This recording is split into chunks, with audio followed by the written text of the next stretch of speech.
BNP নেতা আমান ও তার স্ত্রীর সাজা বাতিল। এদিকে শিয়ালমারার ফাঁদে প্রাণ গেল কৃষকের। ফরেনসিক রিপোর্ট ট্রাইব্যুনালে 227 জনকে হত্যার লাইসেন্স পেয়ে গেছি, বক্তব্যটি শেখ হাসিনার। অন্তর্বর্তী সরকারকে সাপোর্ট করা ভুল ছিল, বললেন জিএম কাদের। জানাবো নির্বাচন পর্যন্ত সেনাবাহিনীর মাঠে থাকা প্রয়োজন। এবং সর্বশেষ জানাবো পাকিস্তানের 36 ঘন্টার মধ্যে হামলা করবে ভারত। শুনছিলেন সংবাদ শিরোনাম, এবারে বিস্তারিত। বিএনপি নেতা আমান ও তার স্ত্রীর সাজা বাতিল। বিএনপি নেতা আমানুল্লাহ আমানের 13 বছর ও তার স্ত্রী সাবেরার 3 বছরের সাজা বাতিল করেছে আপিল বিভাগ। ভারপ্রাপ্ত প্রধান বিচারপতি আশফাকুল ইসলামের নেতৃত্বাধীন 3 সদস্যের আপিল বিভাগ এই রায় দেন।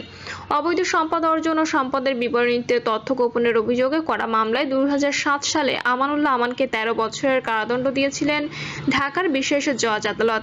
সেই সঙ্গে একই মামলায় তার স্ত্রী সাবেরাকে 3 বছরের কারাদণ্ড দেওয়া হয়েছিল। সাজা বাতিলের বিষয়টি নিশ্চিত করে ব্যারিস্টার মাহবুব উদ্দিন খোকন জানান, দুর্নীতি দমন কমিশনের মামলায় খালাস পেয়েছেন বিএনপি নেতা আমানুল্লাহ আমান ও তার স্ত্রী সাবের আমান। আদালতের দণ্ডাদেশের রায়ের বিরুদ্ধে তাদের করা আপিল মঞ্জুর করে হাইকোর্টে দেওয়া রায় বাতিল করেছে আপিল বিভাগ। এই মামলায় খালাস পাওয়ায় ভবিষ্যতে নির্বাচনে অংশ নিতে আমানুল্লাহ আমানের আইনি কোনো বাধা নেই বলে জানিয়েছেন আইনজীবী ব্যারিস্টার মাহবুব উদ্দিন খোকন।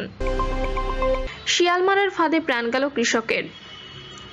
কুড়িগ্রামের উলিপুরে শিয়ালমারার ফাঁদে বিদ্যুৎস্পৃষ্ট হয়ে আব্দুল হাকিম নামে এক কৃষকের মৃত্যু হয়েছে। সকালে পৌর শহরের নারকেলবাড়িয়ার সন্ন্যাসীতলা এলাকায় এই ঘটনা ঘটে। নিহত আব্দুল হাকিম ওই এলাকার নুরুল হকের ছেলে। নিহতের স্বজন ও স্থানীয় সূত্রে জানা গেছে, আব্দুল হাকিম বাড়ির পাশে 8 শতক জমিতে পাট চাষ করেছেন। সম্প্রতি ওই ক্ষেতে শিয়ালের উপদ্রব বৃদ্ধি পাওয়ায় পাট গাছ ভেঙে ফেলছে। শিয়ালের হাত থেকে পাট গাছ রক্ষা করতে পাট খেতে বৈদ্যুতিক ফাঁদ তৈরি করেন তিনি। সকালে বিদ্যুৎ সংযোগ বিচ্ছিন্ন না করেই পাট ক্ষেত দেখতে গেলে ভুলবশত আব্দুল হাকিম বিদ্যুৎস্পৃষ্ট হয়ে জমিতেই পড়ে থাকেন। পরে সকাল 9টার দিকে স্থানীয় এক বাসিন্দা ঘাস কাটতে গিয়ে তাকে পড়ে থাকতে দেখে উপজেলা স্বাস্থ্য কমপ্লেক্সে নিয়ে গেলে কর্তব্যরত চিকিৎসক মৃত ঘোষণা করেন। ফরেনসিক রিপোর্ট ট্রাইব্যুনালে 227 জনকে হত্যার লাইসেন্স পেয়ে গেছি, বক্তব্যটি শেখ হাসিনার। 227টি মামলা হয়েছে, 227 জনকে হত্যার লাইসেন্স পেয়ে গেছি। অনলাইনে ছড়িয়ে পড়া এমন বক্তব্যটি ভারতে পলাতক সাবেক প্রধানমন্ত্রী শেখ হাসিনার। ফরেনসিক রিপোর্টের প্রমাণ মিলেছে। এমন রিপোর্টের প্রেক্ষিতে আন্তর্জাতিক অপরাধ ট্রাইব্যুনালে সাবেক প্রধানমন্ত্রী শেখ হাসিনার বিরুদ্ধে আদালত অবমাননার অভিযোগ দায়ের করা হয়েছে।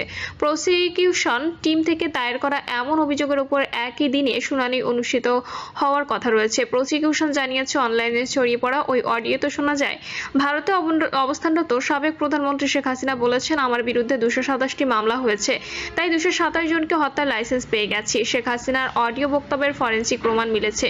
সে বক্তব্য দিয়ে আন্তর্জাতিক অপরাধ ট্রাইব্যুনালের বিচার কাজ বাধাগ্রস্ত করা এবং হুমকি দেওয়ার অভিযোগে এবার শেখ হাসিনার বিরুদ্ধে ট্রাইব্যুনালে আদালত অবমাননার অভিযোগ আনা হয়েছে।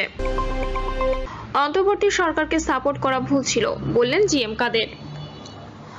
জাতীয় পার্টির চেয়ারম্যান জিএম কাদের দেওয়া এক বিশেষ সাক্ষাৎকারে বলেছেন, বিএনপি যখন ক্ষমতায় থেকে নির্বাচন করতে চেয়েছিল তখন তারা বিভিন্ন সময় সংবিধান পরিবর্তনের চেষ্টা করেছে, নিজেদের স্বার্থে, দেশের জনগণের স্বার্থে নয়। আওয়ামী লীগও একই কাজ করেছে 2014 সালে। সেই কারণে আমি মনে করেছিলাম অন্তর্বর্তীকালীন সরকার নিরপেক্ষ, নির্লোভ, কোনো স্বার্থের সঙ্গে জড়িত নয়, দেশের মানুষের ভালো করতে চাইবেন, ওইটা আশা করেছিলাম।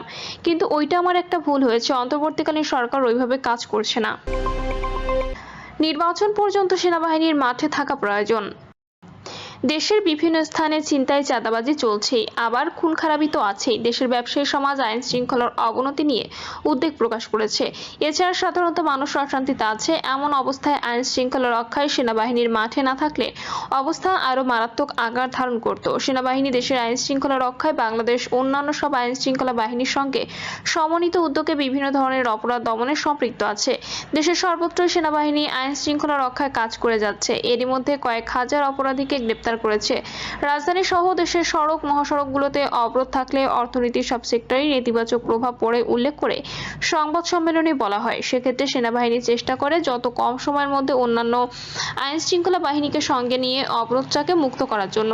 গত 2 মাসে সেনাবাহিনীর হাতে গ্রেপ্তারকৃতদের তথ্য তুলে ধরে জানানো হয়, গ্রেপ্তারকৃতদের মধ্যে কিশোর গ্যাং, তালিকাভুক্ত অপরাধী, মাদক ব্যবসায়ী, অপহরণকারী, চোরাচালানকারী, প্রতারক ও দালাল চক্র, চাঁদাবাজ, ডাকাত, ছিনতাইকারীরা রয়েছে। অভিযানের সময় সেনাবাহিনী 2 মাসে 320টি অবৈধ অস্ত্র ও 564টি রাউন্ড গোলাবারুদ উদ্ধার করেছে। জুলাই অভ্যুত্থানে এবং ক্ষমতার পালাবদলের পর দেশের আইন শৃঙ্খলা পরিস্থিতি অনেকটাই নাজুক হয়ে পড়ে। পুলিশ বাহিনীর কার্যক্রমের স্বাভাবিকতা ব্যাহত হয়। এই সুযোগে অপরাধ বৃদ্ধি পায়। নানা ধরনের অন্তর্ঘাত শুরু হয়। শিল্পাঞ্চল সহ নানা স্থানে সড়ক অবরোধ করে আন্দোলনের কারণে জনজীবনের স্বাভাবিকতা ব্যাহত হতে থাকে। কখনো কখনো সেসব সহিংসতা রূপ নেয়। এমন অবস্থায় প্রথম থেকেই দেশের আইন শৃঙ্খলা পরিস্থিতি স্বাভাবিক রাখার পাশাপাশি জনজীবনের স্বাভাবিকতা রক্ষায় পুলিশ বাহিনীকে প্রয়োজনীয় সহায়তা দিয়ে যাচ্ছে বাংলাদেশ সেনাবাহিনী। গত 28 ডিসেম্বর থেকে 16 ফেব্রুয়ারি পর্যন্ত 50 দিনে দেশের বিভিন্ন শিল্পাঞ্চলে 88টি অস্থিতিশীল পরিস্থিতি এবং এ ধরনের পরিস্থিতি থেকে উদ্ভূত 30 বার মূল সড়ক অবরোধ নিয়ন্ত্রণে সেনাবাহিনী সক্রিয় ভূমিকা রাখে। গত 1 মাসে 42টি বিভিন্ন ধরনের বিশৃঙ্খলা পরিস্থিতি নিয়ন্ত্রণ করে, যার মধ্যে শিক্ষা প্রতিষ্ঠান, সরকারি অফিস, রাজনৈতিক কোন্দল এবং অন্য বিভিন্ন ধরনের ঘটনা ছিল। গত সোমবার ঢাকা সেনানিবাসের অফিসার্স মেসে সেনা সদর আয়োজিত সংবাদ ব্রিফিংয়ে এসব তথ্য জানান সেনা সদর military operations directorate colonel staff colonel Mohammad Shafiqul Islam. এই অবস্থায় বাংলাদেশ সেনাবাহিনীকে আগামী নির্বাচন পর্যন্ত মাঠে থাকা প্রয়োজন।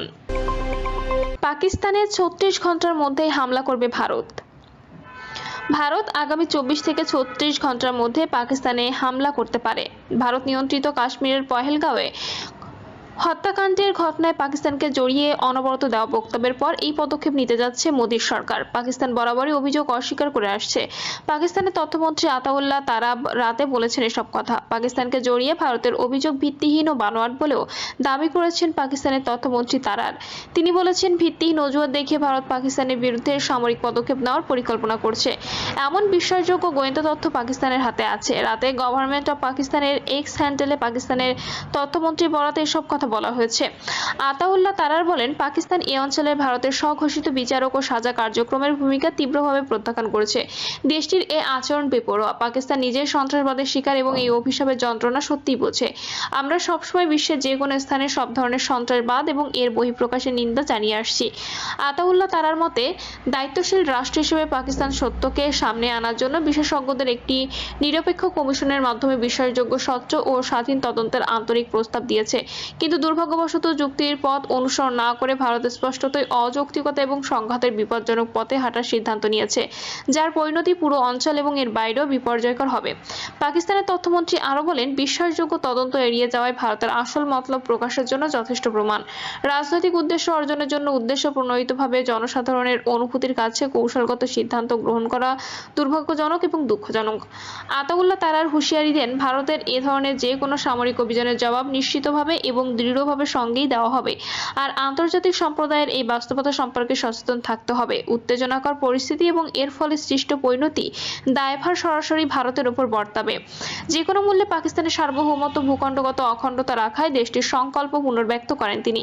এর আগে পহেলগাঁওয়ে ওই হামলার জবাব দিতে নিজ দেশের সশস্ত্র বাহিনীকে হামলার সম্পূর্ণ অভিযানিক স্বাধীনতা দেন ভারতের প্রধানমন্ত্রী নরেন্দ্র মোদী। তিনি শত্রুপক্ষের উপর অভিযানের সবুজ সংকেত দেন 3 বাহিনীর প্রধানকে।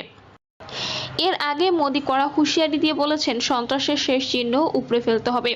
140 কোটির ইচ্ছা শক্তি সন্ত্রাসের হোতাদের মেরুদণ্ড ভেঙে দেবে। তার দৃঢ় বার্তা, যারা এই হামলার পরিকল্পনার সহায়তা দিয়েছে তাদের প্রত্যেককে খুঁজে বের করে শাস্তি দেওয়া হবে। প্রিয় দর্শক, এই ছিল এখনকার সর্বশেষ সংবাদ। আপডেট সব সংবাদ পেতে চ্যানেলটি সাবস্ক্রাইব করে বেল আইকনটি ক্লিক করে রাখুন।